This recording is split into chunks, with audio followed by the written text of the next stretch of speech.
जय श्री कृष्णा दोस्तों, क्या आपको पता है कि हनुमान जी द्वारका नगरी गए थे। कई लोग जानते होंगे कि हनुमान जी तो रामायण काल में भगवान राम के साथ थे।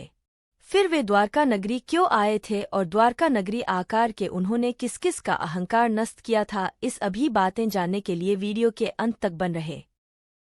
भगवान श्रीकृष्ण को विष्णु का अवतार माना जाता है। विष्णु ने ही राम के रूप में अवतार लिया और विष्णु ने ही श्रीकृष्ण के रूप में। श्रीकृष्ण की पत्नियां थीं रुक्मणी, जाम्बवेती, सत्यभामा, कालिंदी, मित्रबिंदा, सत्या, भद्रा और लक्ष्मणा। इसमें से सत्यभामा को अपनी सुंदरता और महारानी होने का घमंड हो चला था, तो दूसरी ओर सुदर्शन चक्र खुद को सबसे शक्तिशाली समझता था और विष्णु वाहन गरुड़ को भी अपने सबसे तेज उड़ान भरने का घमंड था। एक दिन श्रीकृष्ण अपनी द्वारिका में रानी सत्यभामा के साथ सिंहासन पर विराजमान थे और उनके निकट ही गरुड़ और सुदर्शन चक्र भी उनकी सेवा में विराजमान थे। बातों ही बातों में रानी सत्यभामा ने व्यंग्यपूर्ण लहजे में पूछे, प्रभु, आपने त्रेतायुग में राम के रूप में अवतार लिया था, सीता आपकी पत्नी थी, क्या वे मुझसे भी ज्यादा सुंदर पी?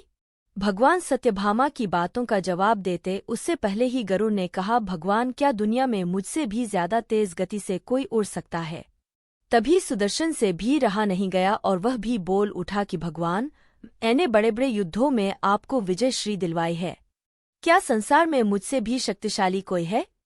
द्वारकाधीश समझ गए कि तीनों में अभिमान आ गया है। भगवान मंद मंद मुस्कुराने लगे और सोचने लगे कि इनका अहंकार कैसे नष्ट किया जाए। तभी उनको एक युक्ति सूझी। भगवान मंद मंद मुस्कुरा रहे थे।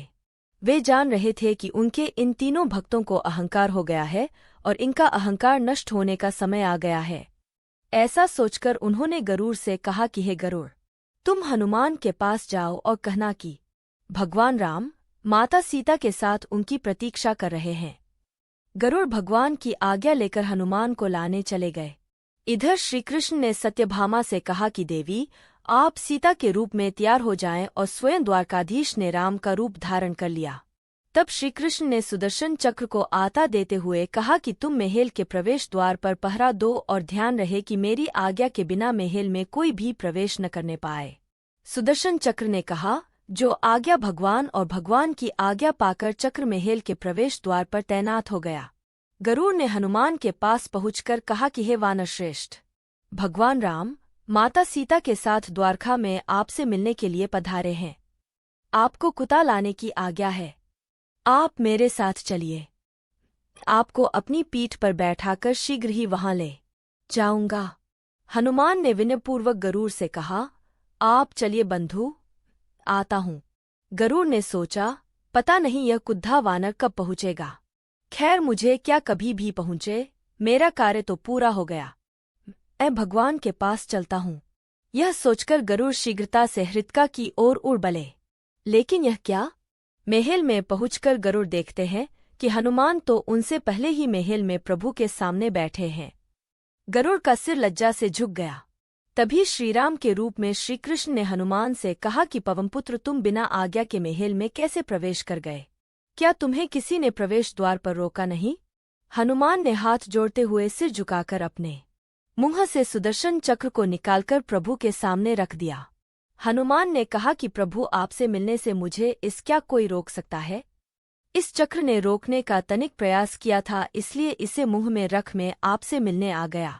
मुझे क्षमा करें। भगवान मंद मंद मुस्कुराने लगे। अंत में हनुमान ने हाथ जोड़ते हुए श्रीराम से प्रश्न किया, हे प्रभुआ, मैं आपको तो पहचानता हूँ, आप ही श्रीकृष्ण के रूप में मेरे राम हैं। लेकिन आज आपने माता सीता के स्थान पर किस दासी को इतना सम्मान दे दिया कि वह आपके साथ सिंहासन पर विराजमान है। अब रानी सत्यभामा का अहंकार भंग होने की बारी थी। उन्हें सुंदरता का अहंकार था जो पलभर में चूर हो गया था। रानी सत्यभामा, सुदर्शन चक्र व गरुड़ तीनों का गर्व चूर चूर हो गया था। वे भगवान की लीला समझ रहे थे। तीनों की आंखों से आंसू बहने लगे और वे भगवान के चरणों में झुक गए। भगवान ने अपने भक्तों के अहंकार को अपने भक्त हनुमान द्वारा ही दूर किया। अद्भुत लीला है प्रभु की। जब हनुमान ने किया भीम का अहंकार पूर्व श्रीकृष्ण यह जानते थे कि भीम को भी अपनी शक्ति पर बड़ा घमंड था, अतः उन्होंने उचित समय का इंतजार किया और अपनी लीला से एक घटना की रचना की। एक बब्बर वनवास काल में द्रौपदी को एक सहस्रदल कमल दिखाई दिया। उसने उसे ले लिया और भीम से उसी प्रकार का एक और कमल लाने को कहा। भीम कमल लेने चल पड़े। आगे जाने पर भीम को गंधमादन पर्वत की चोटी पर एक विशाल केले का वन मिला जिसमें वे घुस गए।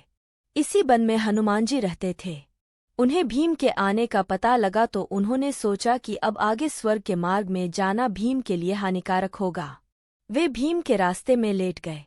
भीमसेन ने कहाँ पहुंचकर हनुमान से मार्ग देने के लिए कहा तो वे बोले, यहाँ से आगे यह पर्वत मनुष्यों के लिए अगम्य है, आथा यहीं से लौट जाओ। भीम ने कहा, मरूं या बचूं, तुम्हें क्या, तुम जरा उठकर मुझे रास्ता दे दो। हनुमान बोले, रोग से पीड़ित होने के कारण उठ नहीं सकता, तुम मुझे लांघकर चले जाओ। भीम बोले, परमात्मा सभी प्राणियों की देह में है, किसी को लांघकर उसका अपमान नहीं करना चाहिए। तब हनुमान बोले, तो तुम मेरी पूंछ पकड़कर हटा दो और निकल जाओ। जोरों से खींची किंतु यह नहीं हिली। भीम का मुंह लज्जा से झुक गया। उन्होंने क्षमा मांगी और परिचय पूछा। तब हनुमान ने अपना परिचय दिया और वरदान दिया कि महाभारत युद्ध के समय में तुम लोगों भीम ने हनुमान की पूंछ पकड़कर की सहायता करूंगा। वस्तुतः विंकता ही शक्ति को पूजनीय बनाती है, इसलिए अपनी शक्ति पर अहंकार न कर उसका सत्कार्यों में उपयोग कर समाज में आदरणीय बने। कृष्णा ने अर्जुन का अहंकार वैसे तोड़ा। आनंद रामायण में वर्णन है कि द्वापर युग में हनुमान जी भीम की परीक्षा लेते हैं। इसका बड़ा ही सुंदर प्रसंग है। महाभारत में प्रसंग है कि भीम उनकी पूंछ को मार्ग से हटाने के लिए कहते हैं तो हनुमान जी कहते हैं कि तुम ही हटा लो, लेकिन का हनुमान जी से मिलन हो जाता है। इस पहली मुलाकात में हनुमान जी भीम अपनी पूरी ताकत लगाकर भी उनकी पूंछ नहीं हटा पाते हैं। दूसरा प्रसंग अर्जुन से जुड़ा है। आनंद रामायण में वर्णन है कि अर्जुन के रथ पर हनुमान के विराजित होने के पीछे भी कारण है। एक बार किसी रामेश्वरम तीर में अर्जुन ने कहा, अरे राम और रावण के युद्ध के समय तो आप थे? हनुमान जी, हाँ।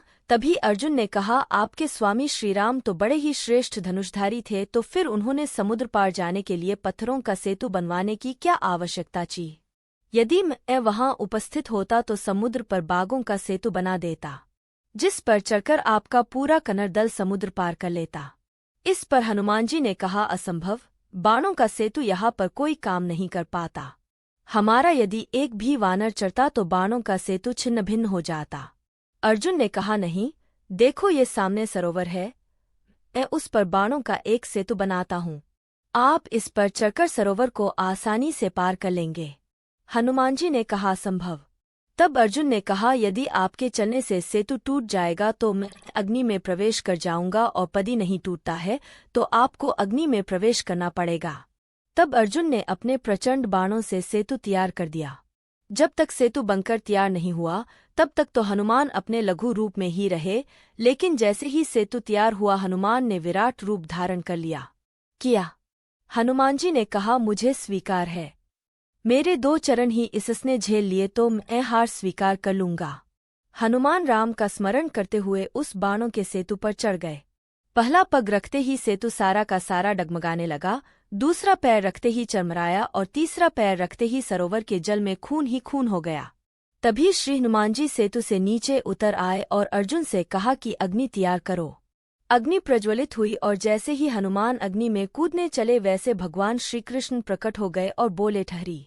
तभी अर्जुन और हनुमान ने उन्हें प्रणाम।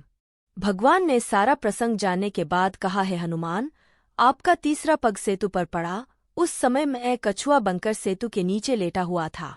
आपकी शक्ति से आपके पैर रखते ही मेरे कछुआ रूप से रक्त निकल गया। यह सेतु टूट तो पहले ही पग में जाता यदि मैं कछुआ रूप में नहीं होता तो। यह सुनकर हनुमान को काफी कष्ट हुआ और उन्होंने क्षमा मांगी। मैं तो बड़ा अपराधी निकला, आपकी पीठ पर मैंने पैर रख दिया, मेरा ये अपराध कैसे दूर होगा भगवान? तब कृष्ण ने कहा, ये सब मेरी इच्छा से हुआ है, आप मन खिन्न मत करो, और मेरी इच्छा है कि तुम अर्जुन के रथ की ध्वजा पर स्थान ग्रहण करो। इसलिए द्वापर में श्री हनुमान महाभारत के युद्ध में अर्जुन के रथ के ऊपर ध्वजा लिए बैठे रहते हैं।